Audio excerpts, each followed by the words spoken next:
আমার পিছনে যে রুটটা গেছে, রুটের দুই সাইড দিয়ে যে বাড়িগুলো দেখতে আছেন অনেক সুন্দর। আপনাদের দেখানোর চেষ্টা করতেছি আমরা। আসসালামু আলাইকুম।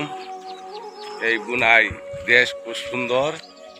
এই ঘুরে ঘুরে বৃষ্টি নামতেছে, খুব সুন্দর। এইদিকে তাকায়, একদিকে একদিকে এই সূর্য উঠছে, একদিকে বৃষ্টি হইতেছে। আর দেশ এক ঋতু দেশ, এইদিকে তাকায়।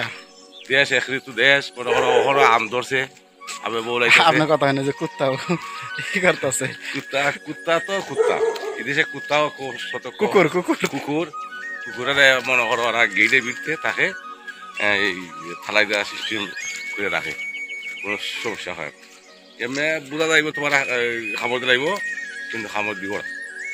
আমরা ঘুরতে আসছি বিকেলবেলা, গুড়ি গুড়ি বৃষ্টি হচ্ছে, গ্রামের ভিতরে আসছি, ব্রুনাইতে গ্রামের ভিতরে। গ্রামের কি মনোমুগ্ধকর দৃশ্য। ব্রুনাইয়ের বাড়ি ঘরগুলো দুই সাইড দিয়ে কিন্তু নীরব নিস্তব্ধ। আর হলো প্রত্যেকটা বাড়ির মধ্যে এগুলোকে পাগার বলা হয়। পাগার মানে হলো বেড়া। আর এই যে আপনারা দেখতে পারতেছেন এই সাইডেও প্রত্যেকটা বাড়ির মধ্যে আছে। আর এখন বৃষ্টি হয়েছে কিছুক্ষণ আগে।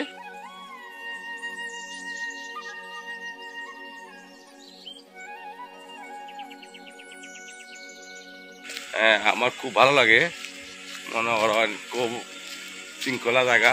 কোনো আমি কোনো দিকে এই কুকুর ডানের কথা খুব। এই কুকুরটা দেখার সাথে সাথে আমরা আইতেছে গেটে বিরতে, কোনো সমস্যা নাই।